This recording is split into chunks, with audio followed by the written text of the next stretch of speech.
Assalamu alaikum students, welcome to Biology with Medico, and today we are going to start our new topic, formation of fruit without fertilization.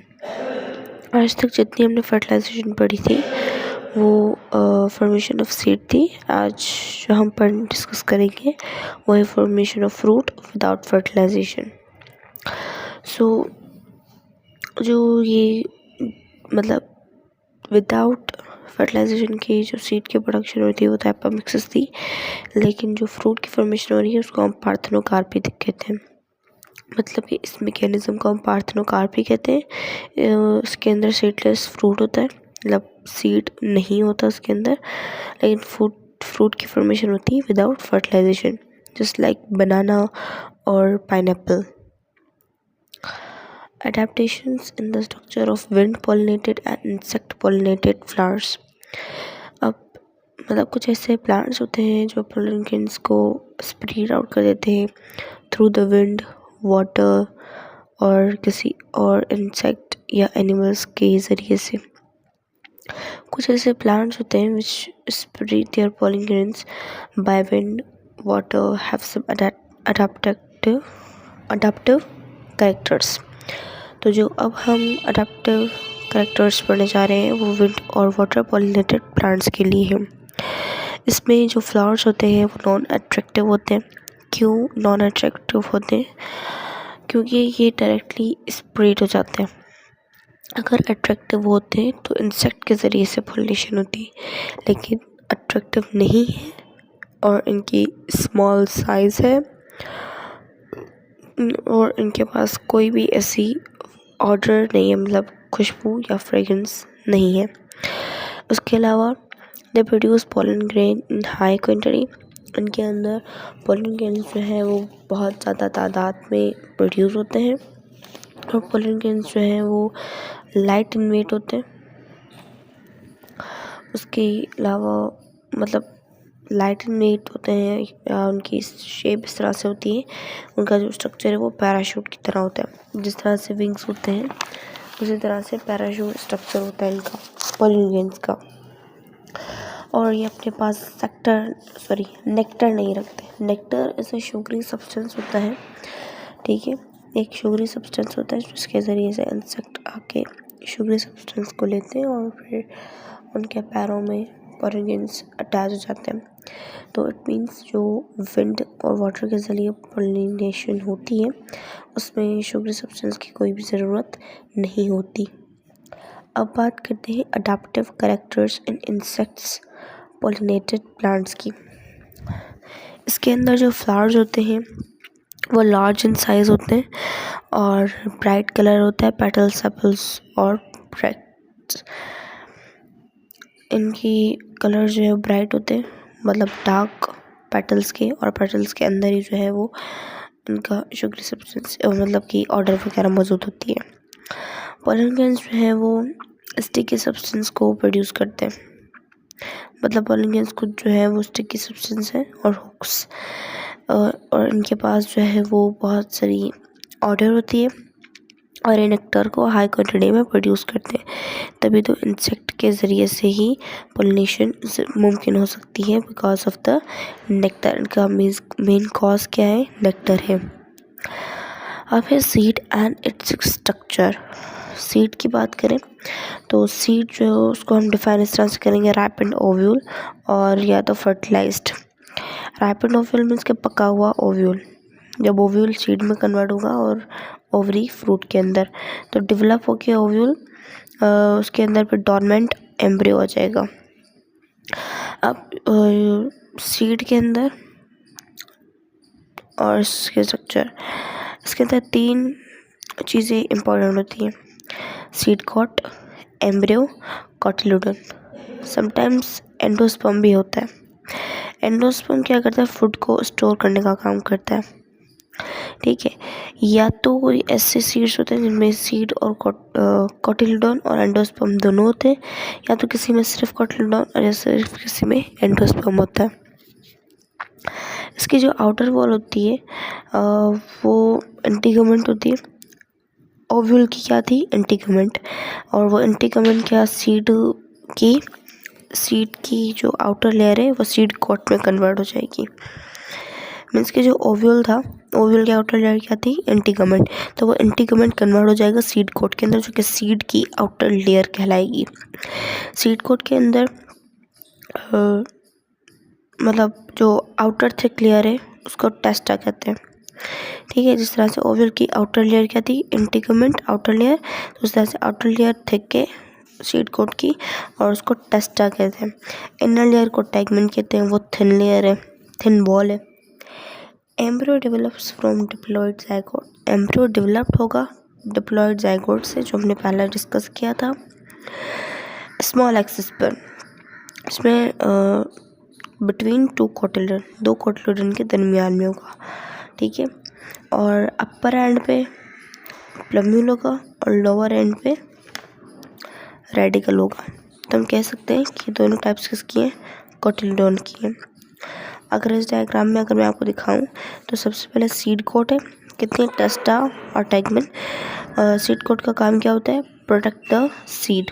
ठीक है, उसके बाद है embryo, जो कि diploid zygote से बना था, वो डेवलप्स हो जाएगा न्यू प्लांट के अंदर। सबसे पहले प्लम्यूल, प्लम्यूल का काम क्या है कि वो ऊपर से शूट को ग्रो करवाता है, और रेडिकल का काम क्या है, वो नीचे रूट को ग्रो करवाती है। और सेंटर में कोटिलेडोन। ठीक है, उसके बाद एपिकोटाइल, हाइपोकोटाइल, इसको भी हम आगे डिस्कस करेंगे। ठीक है, तो क्या हमने पढ़ा कि प्लम्यूल और रेडिकल भी इसके पार्ट है।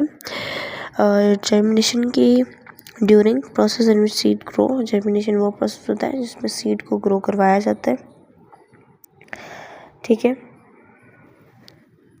ठीक है, तो जर्मिनेशन के दौरान प्लम्यूल जो है वो शूट में कन्वर्ट हो जाएगा।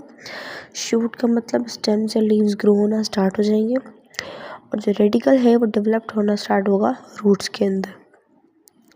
तो seed also contain a leaf like structure called cotyledon. तो कोटिल्डोन एक लीफ लाइक स्ट्रक्चर होता है सीड के अंदर। These are either 1 or 2. On the basis of these numbers, the seed are classified into monocot or dicot. कोटिल्डोन के number पे depend करता है। कोटिल्डोन 2 है तो मोनोकोट होगा, डाइकोट होगा।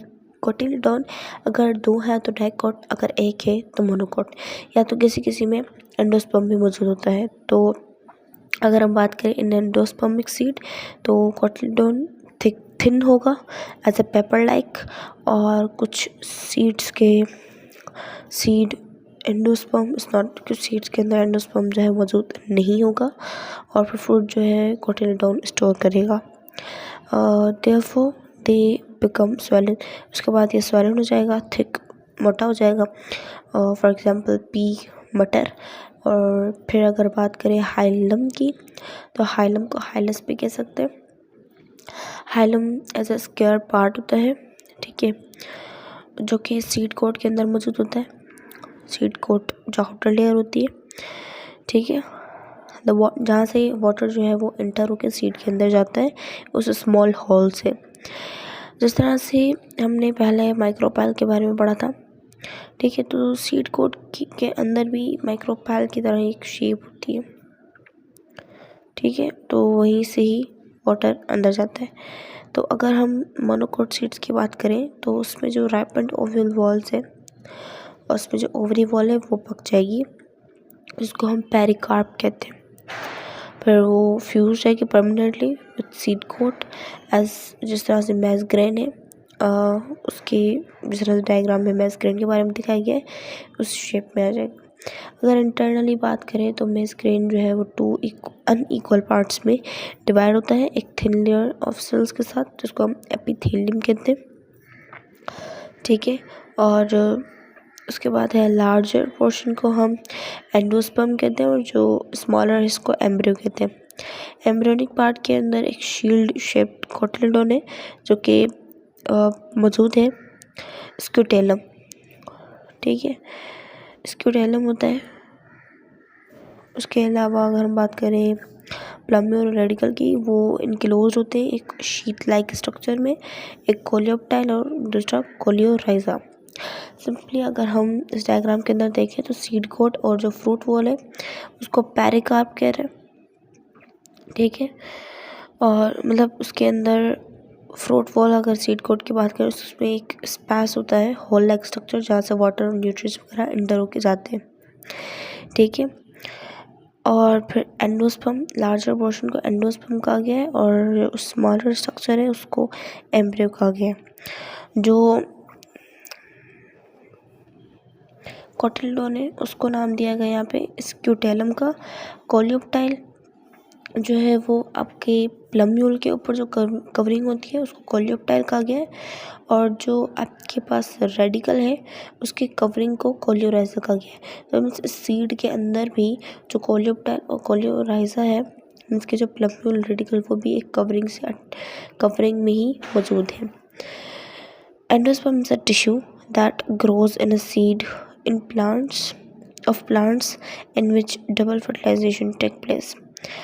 एंडोस्पर्म एक तरह का टिश्यू होता है जो कि सीड के अंदर ग्रो होता है, जिसमें डबल फर्टिलाइजेशन होती है।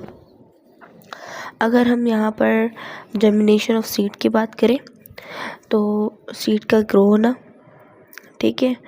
ब्रेकिंग ऑफ सीड डोरमेंसी, मतलब डोरमेंसी हम कहते हैं स्लीपिंग टाइम को।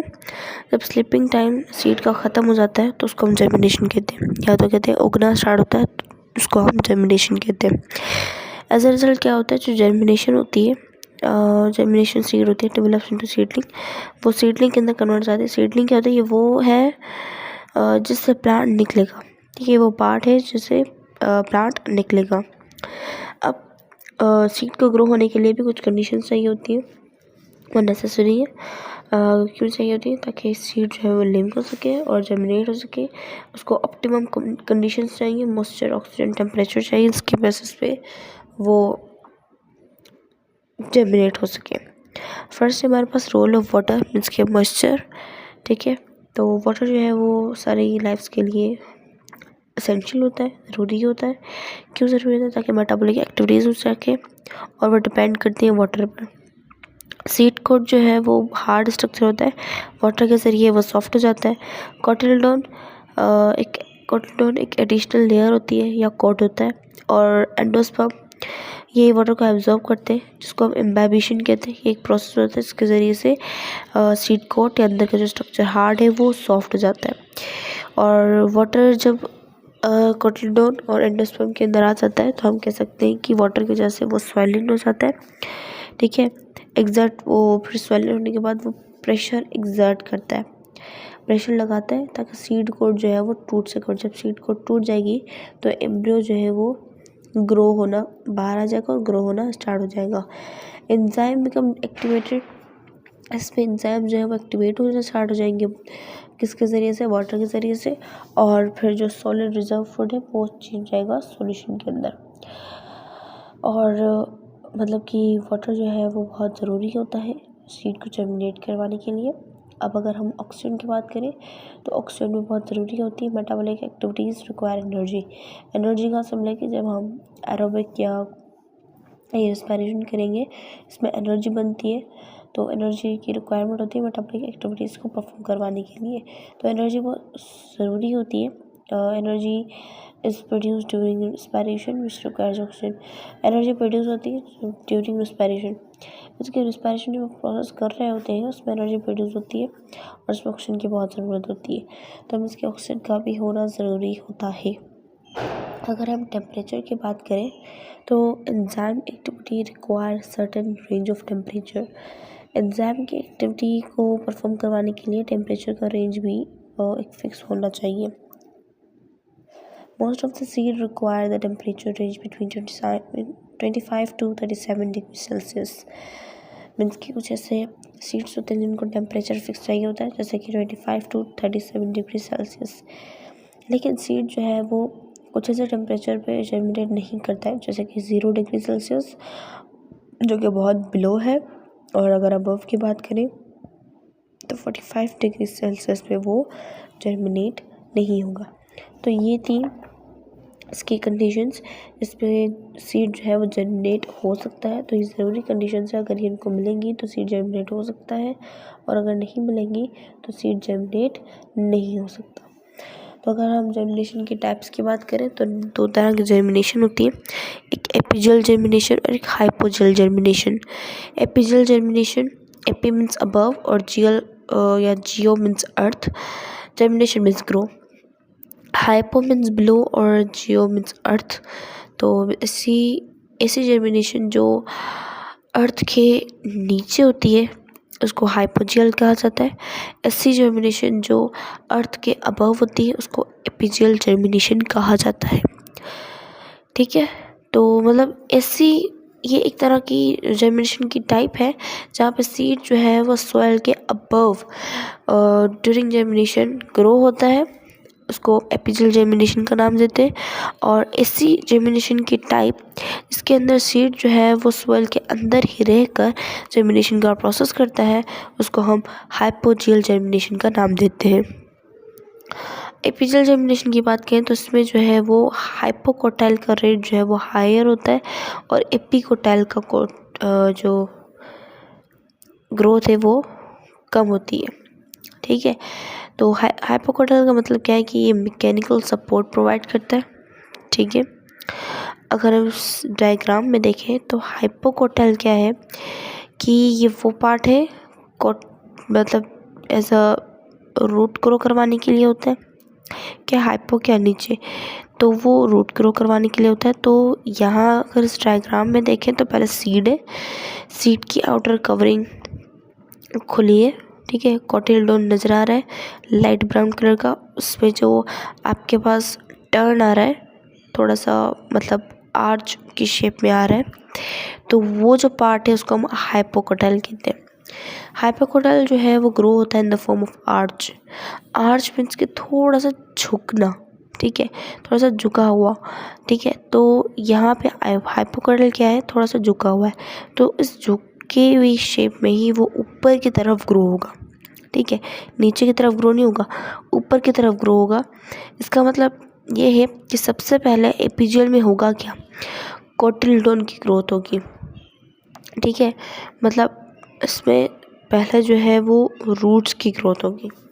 ठीक है, अब रूट्स की ग्रोथ हो रही है यहाँ पर, तो इसीलिए ही यहाँ पे हाइपोकोटाइल को शो किया गया है। ठीक है, तो अब ये स्वेल से अबव आ रहा है, अबव आकर उसके बाद मतलब इक्वली ऊपर भी ग्रोथ हो रही है, बाद में पहले नीचे रूट्स की ग्रोथ हो गई है। ठीक है, उसके बाद है कॉटिलडोन become green.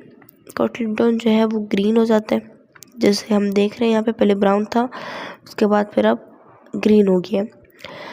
When comes above the swell, swell से जब अबव आ रहा है उसके बाद ये ग्रीन हो रहा है। The swell and work as a first foliage leaves. Foliage का मतलब फोटोसिंथेटिक जो लीव्स होते हैं जो फोटोसिंथेसिस करवाते हैं। तो ग्रीन हो गया, ग्रीन पार्ट में क्या होता है, ग्रीन पिगमेंट के अंदर फोटोसिंथेसिस का प्रोसेस होता है, तो इसलिए कह रहे हैं कि शुरू में ही वो एक फोटोसिंथेटिक लीव्स बन जाते हैं, कि फॉलिएज लीव्स बन जाते हैं, जिससे आपकी जो फोटोसिंथेसिस है वो हो रही होती है। अब अगर हाइपोजियल जर्मिनेशन की बात करें तो उसके अंदर एपिकोटाइल की ग्रोथ ज़्यादा होती है as compare to the hypocotyl. अब यहाँ पे देखा जाए तो एपिकोटाइल क्या है, एपिकोटाइल वो पार्ट है जो कि ऊपर की तरफ ग्रो होगा, और यहाँ पे हाइपोकोटाइल एज ए रूट्स को कहा गया है तो वो नीचे की तरफ है। तो यहाँ पे हाइपोकोटाइल बहुत ही कम ग्रो हुआ है। सबसे पहले क्या ग्रो हुआ है, एपिकोटाइल। तो ऊपर आप देखिए बहुत सारे लीव्स जो है वो ग्रो होना स्टार्ट हो गए, लेकिन रूट्स की बात करें तो रूट्स अभी भी कम है। अगर एपिजियल में देखा जाए तो रूट्स जो है वो बहुत ज़्यादा है, और फिर हाइपोजियल में रूट्स कम है। ऊपर की बात करें तो क्योंकि एपिकोटाइल की ग्रोथ हुई है ना इसके अंदर, हाइपोजियल के अंदर, इसलिए हाइपोकोटाइल जो है वो इसके अंदर आर्च के फॉर्म में ग्रो नहीं होगा, क्योंकि वो सीधा सीधा नीचे की तरफ है, तो ये आर्च के फॉर्म में ग्रो नहीं होगा। इसमें कॉटिलडोन जो है वो ग्रीन शेप के अंदर, ग्रीन कलर के अंदर कन्वर्ट नहीं होगा, वो वैसा ही कलर उसका रहेगा। ठीक है, सो ये था आज का लेक्चर। आई होप आपको समझ आ गया होगा। मिलते हैं नेक्स्ट लेक्चर के अंदर, तब तक के लिए टेक केयर और अल्लाह हाफिज़।